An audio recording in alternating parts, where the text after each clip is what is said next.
I'm Jane. I had just turned 28 when I thought I met the love of my life, Mike, and everything happened so fast. We were married within a year of meeting. Mike is an accountant, tall, with a laugh that could light up any room. I work in digital marketing, love to paint on weekends, and I have always been more of a planner. We balanced each other out, or so I thought. It was the day after our wedding, and our living room was piled high with wrapped presents and envelopes. There was a chaotic beauty to it all, the remnants of our celebration. That's when Mike's parents, Carol and Dave, dropped by. I hadn't really gotten to know them since we got married so quickly, but they seemed all right, normal even. As we started opening gifts, I noticed Carol and Dave were more than just a little interested in the contents. "Is that a crystal vase?" Carol asked, picking up a shimmering piece that my aunt had given us. She turned it over in her hands, eyes gleaming. "Yeah, it's from my Aunt Linda. Pretty, isn't it?" I said, trying to nudge her attention away from claiming it. Before I knew it, Carol had placed it in a separate pile to the side. "I think we can find a good place for this at our house," she said nonchalantly. Mike didn't seem to notice, busy untangling a set of fancy kitchen gadgets from his cousin. I shot him a look, hoping he'd say something. "Mom, that's our wedding gift," Mike finally said with an easy smile, as if it was all a big joke. "Oh, come on. It'll just collect dust here. We'll use it," Dave chimed in, wrapping an arm around Carol. "Besides, you two are young. You'll get plenty more gifts over the years." I tried to laugh it off with them, but it felt off. "Actually, I was thinking it would look great in our foyer," I said, attempting to claim it back without causing a scene. Carol looked at me, her expression a mix of surprise and annoyance. "Jane, you need to learn to share. We're family now, and families help each other out," she said, her tone firm, as if she was teaching me some sort of lesson. Mike, catching the tension, quickly jumped in. "Let's not worry about this now. We've got plenty of gifts, right, Jane?" I nodded, biting back my words. But as they continued to sift through the gifts, setting aside a few choice items for themselves, that uncomfortable feeling settled deep in my stomach. It was like watching strangers claim parts of my life as their own. And Mike, well, he just let them. Our first year of marriage flew by, and before I knew it, our anniversary had arrived. I wanted to make it special, a celebration of us. So I booked a table at Chez Louis, a cozy little spot we both loved. I thought it would be romantic to have Mike's parents join us, to show them they're important to us. As we sat down at the restaurant, Carol and Dave were already there, menus in hand. "This place is fancy," Carol said, eyeing the chandeliers. Mike squeezed my hand under the table, a silent "thank you" for organizing it all. The waiter came by and we started to order. I went for the salmon, Mike's favorite, and I noticed Carol's eyes darting down the menu to the most expensive items. "We'll have the lobster and the filet mignon," she declared, pointing at the priciest things without a second glance. Dave nodded in agreement. "And why not throw in a bottle of your best wine?" he added, winking at the waiter. I could feel my smile stiffening. "Quite the celebration, huh?" I tried to keep my voice light. Mike shrugged. "It's a special night," he said. "Let's not think about the cost tonight." The conversation was light for the most part, but I couldn't help but notice how Carol and Dave savored the food like it was their last meal, almost oblivious to the price tag I knew would come at the end. As we ate, I couldn't shake the feeling of being taken advantage of. It wasn't about the money, not really. It was the principle. It was our anniversary, and it felt like it was being hijacked. When the check arrived, I saw Mike's eyes widen a little, but he quickly recovered and handed his card to the waiter. On our way out, Carol looped her arm through mine. "You know, Jane, this was just lovely. We should do it again next year," she said, a satisfied smile on her face. Thanksgiving was around the corner, and with it came the start of the holiday season. Mike and I had started to decorate the house, a mix of fall colors and early Christmas cheer. It was cozy, the kind of place you'd want to come back to after a long day. One evening, as we were stringing up some lights around the living room windows, Mike's phone pinged with a message. He read it and laughed. "Oh, my parents are ahead of the game. They've already sent their Christmas wish list." I was untangling another set of lights and looked up. "Wish list?" "Yeah, they send one every year. Helps with shopping," he explained, his fingers scrolling through his phone. Curiosity got the better of me. So, what's on this famous list? Mike hesitated, then handed me his phone. The list was extensive. Top-tier electronics, designer clothes, luxury items that they probably didn't even need. I scrolled through in disbelief. They can't be serious, I said. This is a lot. Mike took his phone back and shrugged. They like the good stuff. What can I say? I didn't know how to respond. There was a knot forming in the pit of my stomach. Mike's birthday was also coming up, and I'd been so excited to give him the watch he'd been eyeing for months. Now it felt like any gift would be less about us and more about fulfilling a list. When it came to us making our list, I couldn't help but feel petty making one at all. Maybe we should just ask for charitable donations in our name, I suggested half-heartedly. Mike laughed. Good one, but seriously, what do you want? You need a new laptop, right? The holidays rolled around, and I got Carol and Dave a nice coffee maker. Nothing too fancy but practical. They, in turn, gave me a set of scented candles. They were nice, but the difference was stark. I didn't say anything. Mike seemed happy with the fancy drone they got him, though. The unspoken rule was clear. We were expected to give big and receive small. It didn't feel right, but bringing it up only seemed to cause tension. So, I kept quiet, wrapping gifts and pasting on a smile for the holidays. But inside, I was beginning to count the costs, not just in dollars, but in the emotional toll this was starting to take. I was at my desk, staring at the computer screen when the email notification popped up. It was my quarterly bonus, bigger than I had expected. My first thought was to do something meaningful with it, something for Mike and me. So, I booked us a trip to Paris. We had talked about going since we met, and it felt like the perfect time to make that dream happen. That night over dinner, I told Mike about the surprise. His face lit up like I'd never seen before. Paris? Really? Babe, that's amazing! He exclaimed, getting up to kiss me. I was basking in the joy of the moment when his phone rang. It was his mom. I could tell by the way his face changed.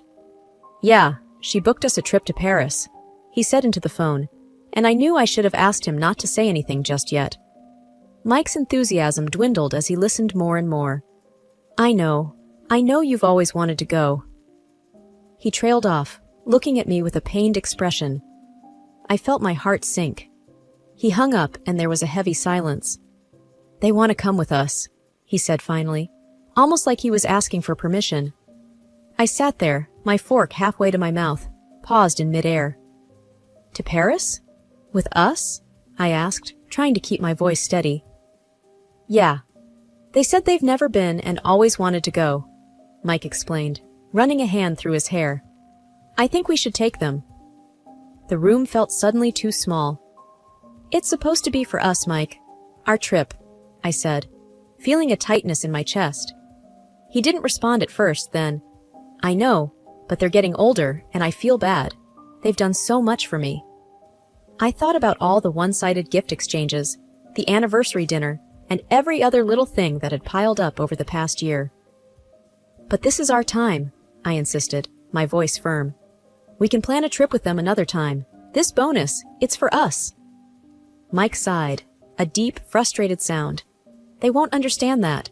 You know how they are. And you know how hard I've worked for this, I said, the words like stones in my mouth. I want us to enjoy it together, just us, like we planned. Mike didn't say anything for a while. Then, okay, we'll tell them some other time might work better. But when the time came to tell them, Mike's words faltered. Look, maybe we can all go together next year, he offered, but Carol was having none of it. Why next year? We can afford it now, she retorted over the speakerphone, her voice laced with disappointment. I couldn't take it anymore. Because this trip is for us, Carol, Mike and I. We need this time together, I said, unable to hide my frustration. There was a pause, then Carol said, Well, that's very selfish of you, Jane. Very selfish indeed. After the call, the air between Mike and me was tense. He was torn, I could tell, but this was one thing I wasn't willing to budge on. Paris was meant to be a dream trip for us, and I wasn't going to let that dream be taken away. Mike became a shadow in his own home, leaving early for work and coming back late. Our conversations dwindled to monosyllables. "Dinner's in the oven," I'd say when I heard the garage door open, my voice echoing off the empty walls. "Thanks," he'd reply, a hollow word that hung in the air between us. I missed him, missed us. I yearned for the easy days when we'd dream together on the couch, our plans and laughter intertwined. I longed to reach out to him, to break through the invisible barrier that had erected itself after the argument over Paris. But every attempt felt like speaking through a thick glass wall. I could see him, but I couldn't reach him. One particularly hard evening, I sat at the dinner table across from Mike, the sound of his fork against the plate drilling into the silence. I cleared my throat. "Mike, this can't go on," I started, my voice barely above a whisper, fearful of shattering the fragile peace. "We need to talk about what happened. We can't let this silence be the new normal for us." Mike continued to eat, his expression unreadable. Then he set down his fork, a sign that I had his attention, even if just for a moment. "What do you want me to say, Jane?" he asked, a hint of weariness seeping through. "I want to understand why you're taking this so hard, why it feels like you're choosing them over me," I replied, the hurt evident in my tone. He sighed, his hands folded in front of him. "They're my parents, Jane. They've been hoping to go to Paris their whole lives." "And what about what we've been hoping for? Our plans? Our dreams?" My own frustration started to bubble up, words becoming more pointed, desperate to bridge the gap between us. Mike ran a hand through his hair, a gesture of exasperation I'd come to recognize. I know," he said, and for a moment, I saw the flicker of the man I married, conflicted and torn, but not indifferent. "It's just, they've always been there for me. I feel obligated, you know." "But where does that leave us, Mike?" I pressed, leaning forward, trying to catch his eye. "What about our marriage?" He didn't respond right away, and in that pause, I felt a wave of fear. Fear that maybe we weren't as solid as I had believed, that maybe the foundation we had built was less rock and more sand, easily eroded by the steady tide of his parents' needs and wants. "It's supposed to be us against the world, Mike, not me against you and them," I said quietly, my voice steady despite the emotion welling up inside me. He looked at me then, really looked at me, and I could see the conflict warring within him. "I know, Jane. I just don't know how to make everyone happy." "That's just it," I said, a sudden clarity washing over me. We can't always make everyone happy. But we made vows to each other, Mike. Doesn't that count for something?" He nodded slowly, his gaze lingering on the table before finding mine. "It does. It counts for a lot." The rest of the meal passed in a contemplative silence, a change from the strained quiet that had become our norm. It was as if my words had planted a seed, or perhaps watered one that had been lying dormant within Mike all this time. The morning sun poured in through the windows, but the warmth it usually brought seemed to have no place in our home today. I woke up to an eerie quiet, the other side of the bed untouched from the night before. The emptiness of the house felt like a heavy blanket, suffocating in its silence. Rubbing the sleep from my eyes, I reached for my phone, expecting the usual absence of messages, given the silent treatment that had taken residence in our home. Instead, my screen was flooded with notifications, all from my bank.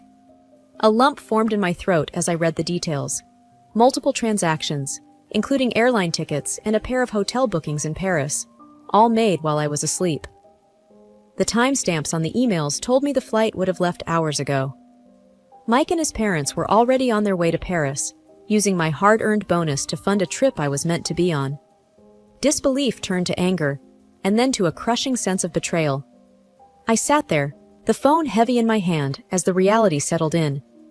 Mike had access to my account. I'd trusted him implicitly, never imagining he would abuse that trust.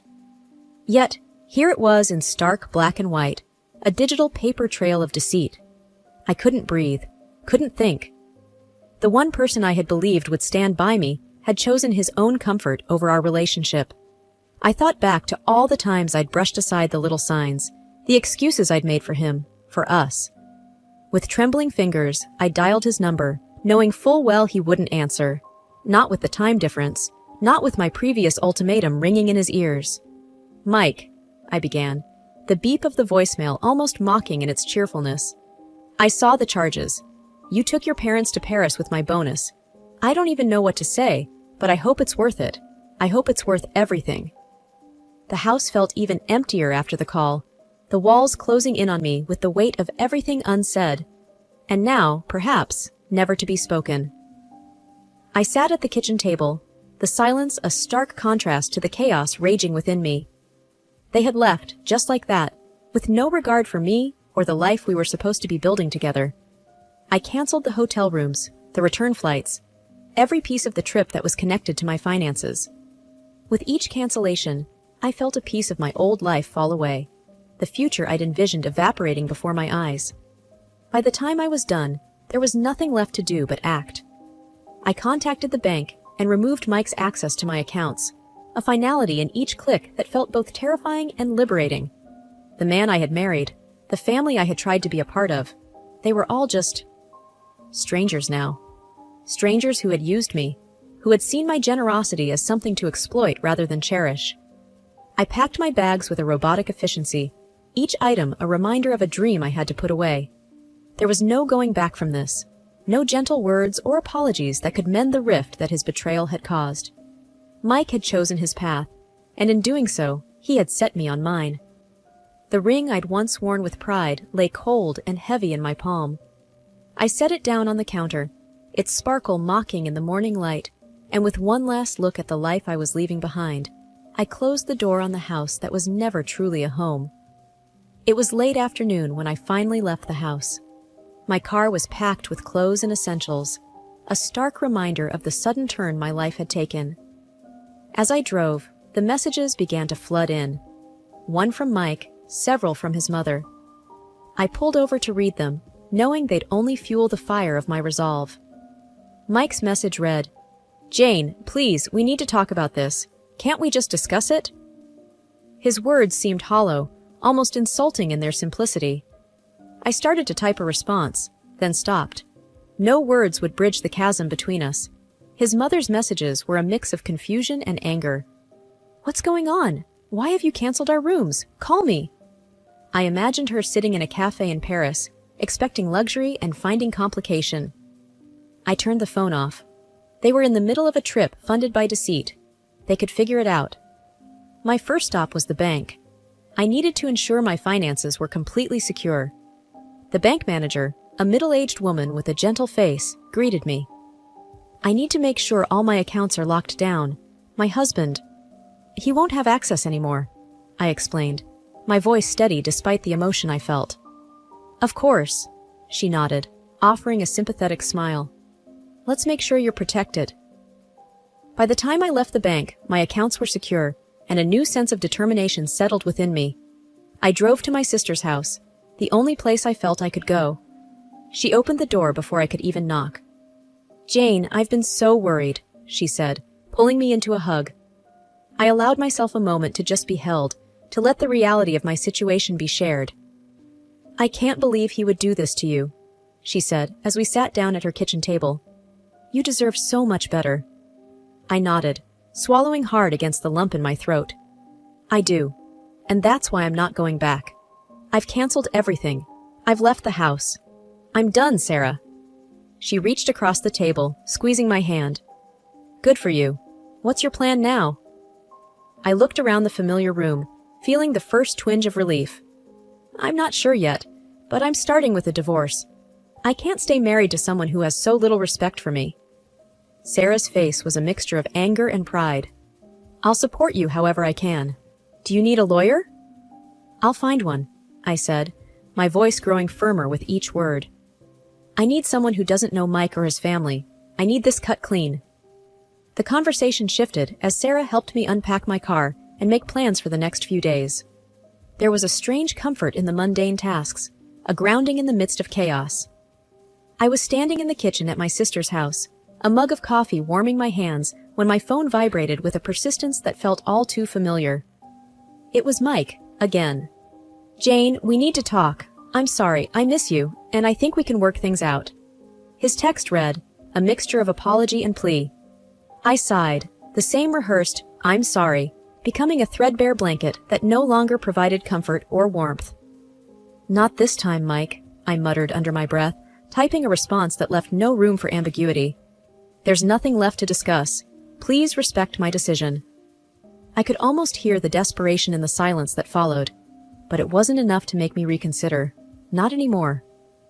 My resolve was tested further when, a few days later, Mike's parents made a dramatic appearance at my sister's doorstep. Their faces were twisted in anger as they barged past Sarah, who stood wide-eyed at the door. "You've got some nerve, Jane," his mother exclaimed, her voice shrill. "You ruined our family vacation. You're just a greedy, selfish woman." Sarah stepped between us, her stance protective. "That's enough! You're not going to come into my house and insult my sister." The argument escalated until the neighbors peeked out of their windows, and I was sure someone would call the police. It ended with Sarah threatening to do just that if they didn't leave. Their departure left a sour air that lingered long after they were gone. But amidst the chaos, a realization settled within me. I was truly done. The divorce process was a cold, legal ballet, and I danced my part, signing papers and nodding through explanations of settlements and divisions. But with each stroke of the pen, I felt a chain breaking, a tether loosening. And then it was over. I stood outside the courthouse, a free woman. The air was crisp, a gentle wind playing with the loose strands of my hair. Sarah hugged me tight, her support unwavering. "You did it, Jane," she whispered, pride evident in her voice. I had done it. I had stood up to the selfishness that tried to claim me, stood firm against the manipulation that sought to keep me bound. I turned away from the courthouse, away from a past that no longer held me. The messages from Mike continued for a while, a mix of apologies, bargaining, and eventually anger. But they went unread, floating in the digital void as I moved forward with my life. The apartment I rented was small, but bathed in sunlight. I filled it with plants, books, and new memories. I went back to school, enrolling in classes that fueled a passion for learning that I'd neglected. And one quiet evening, as I sat on my little balcony, a cup of tea in hand, I deleted Mike's number from my phone. I was free. Free to heal, free to grow, and most importantly, free to be unapologetically me.